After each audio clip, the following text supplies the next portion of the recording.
નમસ્કાર દોસ્તો, ગુજરાતની અંદર હમણાં ચૂંટણીની પ્રક્રિયા ચાલુ થઈ ગઈ છે. તમામ પક્ષો ખૂબ મહેનત સાથે કામ કરવા લાગી ગઈ છે અને તમામ પક્ષોએ ઉમેદવારી પણ નોંધાવી દીધી છે અને તમામ પક્ષો અલગ અલગ રીતે બધા જ કાર્યકર્તાઓ લોકો સુધી પહોંચવાનો પ્રયત્ન કરી રહ્યા છે. એમાં આજે આપણે ભાભર તાલુકાની અંદર ભાભર શહેર ના પ્રમુખ સાથે આપણે મુલાકાત કરીશું અને તેમનો પરિચય મેળવીશું અને તેમની કેવી તૈયારી છે તેની આપણે આજે ચર્ચા કરીશું.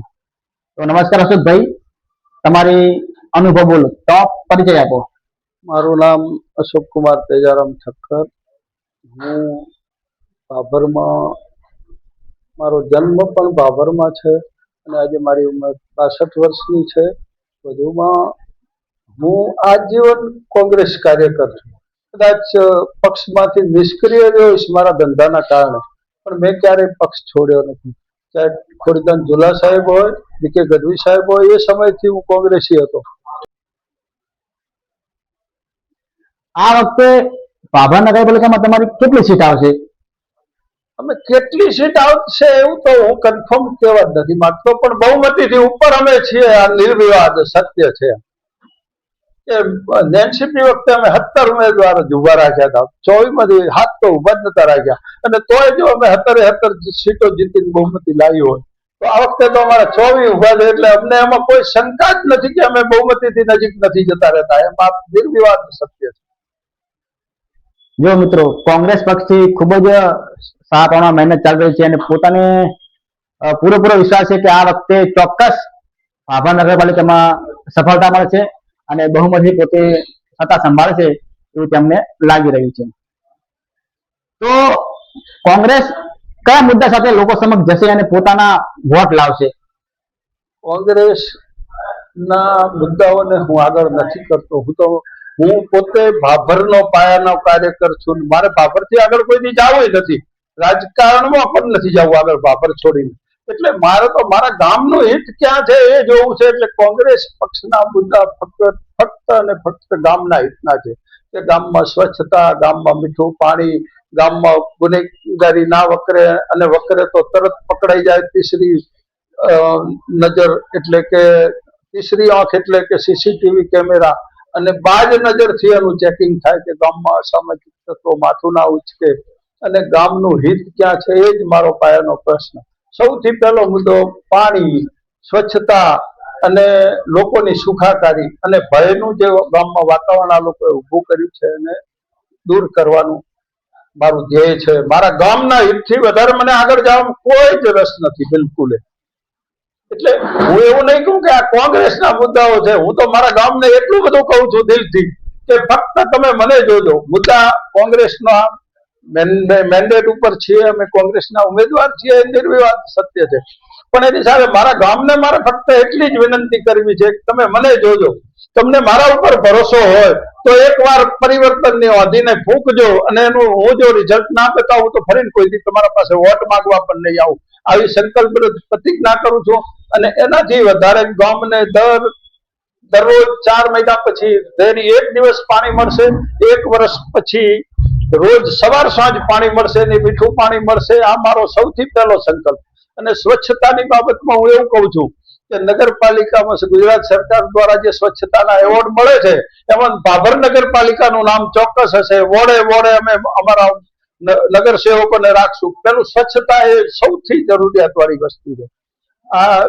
આ 4-5 મુદ્દા જે ગામના સળગતા પ્રશ્નો છે એના પ્રત્યે જ અમારું ધ્યાન છે. બીજું વરસાદી પાણીનો નિકાલ, કે આજે તમે આ લાયન્સ ક્લબના રોડ ઉપર વરસાદી પાણીનો નિકાલ નથી વાવ રોડ ઉપર.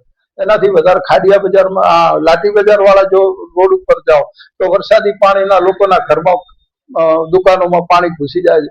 મારો જે ભાભર બહારનો છે જ નહીં. એનાથી વધારે હિરપુરા ગામ છે તો વિકાસથી બિલકુલ વંચિત છે. આરવી તમે કમાલપુર વાંઢિયા જાવ તો વિકાસથી બિલકુલ વંચિત છે. એટલે આપણો ધ્યેય એક જ છે કે મારા ગામનો વિકાસ. એનાથી વધારે મને આગળ જવામાં કોઈ જ રસ નથી. અને ફરીને મારા ગામને હું એક જ વિનંતી કરું છું, કોંગ્રેસનું મેન્ડેટ છે, હું કોંગ્રેસનો અદનો કાર્યકર છું, પણ મેં ક્યારેય જીવનમાં કોઈ બાબતમાં ભ્રષ્ટાચાર કર્યો નથી. મારા નગર સેવકો પણ નહીં કરે એવી હું 1000% બાંહેધરી આપું છું તમને. જો અમારી બોડી આવશે તો અમે સંપૂર્ણ રીતે સારો સુદૃઢ વહીવટ આપશું અને એક સારા નગરસેવક આપશું. કે નગરસેવકની વ્યાખ્યા શું આવે તો કે નગરસેવક એટલે કે ભાભરનો પ્રથમ માનવી, પ્રથમ માણસ, પ્રથમ સેવક. હવે પ્રથમ સેવક જ જો જવાબદાર હોય નહીં તો પછી એની પાછળનું ટોળું તો નકામું જ હોય. હું તો એવું વિચારું છું કે નગરસેવકે આજે જે અમારા પક્ષ છોડીને આજે જ જતા રહ્યા, ખવારે આમાં રેલીમાં ભેગા હતા અને જતા રહ્યા. હવે નગરસેવકને 6 મહિના પહેલા નગર પ્રમુખે 2 લાફા ઠપકાર્યા અને તોય પાછા અહીંયા જતા રહ્યા. હવે એમની પોતાની જો કોઈ સિસ્ટમ નથી તો એને આપણે શું કહી શકીએ? પ્રથમ નાગરિકનું જો કોઈ પોતાનું નિયમન ના હોય પોતાની જાત ઉપર તો એનાથી વધારે તો ખરાબ શું છે આ ગામ માટે? તો વાત કરી પ્રમુખ સાહેબે કે ભાભર નગરપાલિકાને જે લોકોને તકલીફ પડે છે, પાણીની સમસ્યા હોય કે કોઈ અનેક સમસ્યાનો સામનો કરતા હોય, તો આ વખતે જે અમારી સરકાર બનશે તો અમે ચોક્કસ ભાભરની તમામ જનતાને સારામાં સારી સુવિધા આપશે એ તો આજે કહી રહ્યા છે. તો બીજો પ્રશ્ન મારે છે કે મારો એ છે કે છેલ્લા 10 વર્ષથી તમારી સત્તા છે નહીં, તો એ બાબતે તમે શું કહેશો? 10 વર્ષથી નહીં, 20 વર્ષના શાસનમાં, 25 વર્ષના શાસનમાં ફક્ત અને ફક્ત 2.5 વર્ષ એનસીપીની બોડી આવી એટલે 22 વર્ષથી આ ભાજપની સરકાર છે. અને ચાલુ વર્ષની વાત કરું તો 54 લાખ રૂપિયા ગ્રાન્ટ તો આ ચાલુ વર્ષમાં આવી. 54 કરોડ રૂપિયા દર વર્ષે 3 કરોડ રૂપિયા લોકોના ટેક્સના સરકાર નગરપાલિકા પાસે આવે છે. એના વગર જે રેગ્યુલર ગ્રાન્ટ વર્ષે 5 કરોડ રૂપિયા આવે છે એટલે વર્ષે 8 કરોડ 40 કરોડ 44 કરોડ 84 કરોડ રૂપિયાનો તમને ક્યાંય વિકાસ દેખાય છે? માધવ સિટીમાં જેટલો લોકોએ ટેક્સ ભર્યો એટલા એમને વળતર રૂપે વિકાસ નથી આપ્યો. હું જ્યાં રહું છું ત્યાં તો દરેક સોસાયટીની આ પરિસ્થિતિ છે કે ટેક્સ લઈ લેવો છે સુવિધાઓ નથી આપતી. એટલે મારી તો એક જ વાત છે કે મારા ગામનો વિકાસ એ મારો ધ્યેય. બાકી તો 84 કરોડ રૂપિયા ગ્રાન્ટ આવી હોય ને તો જેમ અંબાજીની ને મારું ભાભર સોનામાં થઈ જાય. પણ આ બધો એટલો બધો ખતબત્તો ભ્રષ્ટાચાર છે છતાં ભાજપ સામે મારે કોઈ વિરોધ નથી. મારે ભાજપ સાથે કોઈ લેવા દેવા જ નથી. હું તો એમ માનું છું કે હું જ્યાં બેઠો છું ભાજપનો વિરોધ નથી કરતો પણ ભાજપના ભ્રષ્ટાચારનો વિરોધ છે. બાકી ભાજપ પક્ષ સાથે આપણે શું લેવા દે? મારે તો મારા ગામનો વિકાસ ક્યાં છે એનાથી આગળ જવું જ નથી ક્યાંય. આ મારો પહેલો સંકલ્પ છે કે મારે ભાભરમાં આજે હું તમને કહું, મને કોઈ એમ કે આ તાલુકાનું આ કામ છે તો હું કહું એ તાલુકાના પ્રમુખને હું કહી દઉં. બાકી મારી જવાબદારી ભાભર પૂરતી જ સીમિત છે.